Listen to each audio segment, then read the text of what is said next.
Hi guys, it's Megan, and I'm really excited to be here with you today.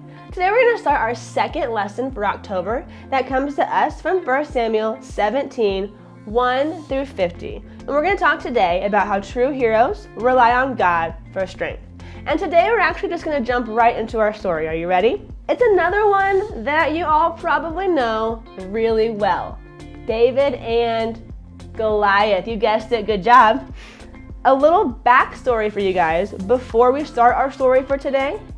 When the Philistines and the Israelite armies gathered their troops for battle at the Valley of Elah, they settled on opposite hills and lingered just watching the other side for 40 days without an attack. And it was a little bit of a stalemate, right?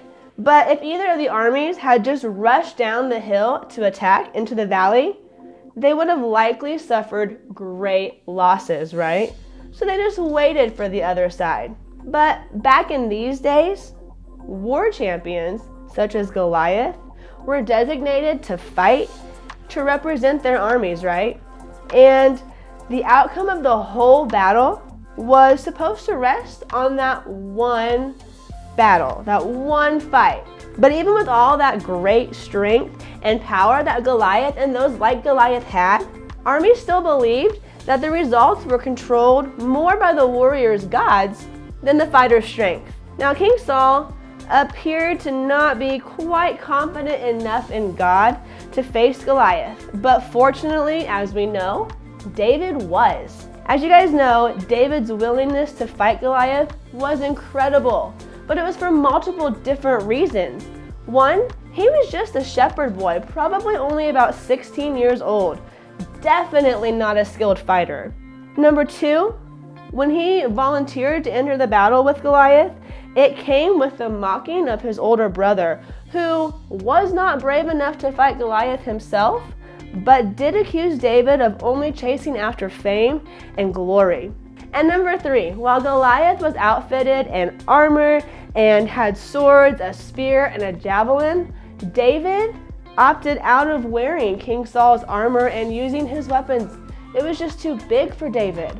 Instead, David opted to use only his slingshot and the armor of faith. We could all use a faith lesson from David, right? Can you guys imagine the tension that the Israelites must have had? Think about how you feel when something really big is about to happen and you just don't know exactly what's going to come yet, right? Here were the Israelites watching while an inexperienced boy determined the outcome of the battle. And can you guys imagine how David was feeling? I mean, we all know he was confident. He had such faith. But can you imagine running towards someone who is probably twice your size with just a slingshot? I want you guys to close your eyes for a minute and just picture the tallest person that you know. Can you see this person? Goliath was bigger. We all know how the story ends. Shouting the strength of God, David defeated the giant with one single shot from his sling, securing the victory for the entire army of Israel. And God honored David's faith with triumph. Wow, you guys. David had some real faith, right? And he really relied on God's strength, huh? David knew he could rely on God for strength.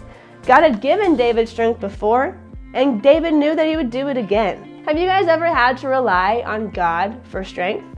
I know I have. I do have a fun challenge for you guys today. I want you guys to draw a comic book scene showing what the strongest superhero in the world would look like. And I want you guys to name this superhero. Get really detailed in your drawing and really think about, while you're drawing, how it would feel if this superhero protected you. How is relying on your superhero that you're drawing for strength like or unlike relying on God's strength? And how can you rely on God for strength if you are ever in a tough situation like David was?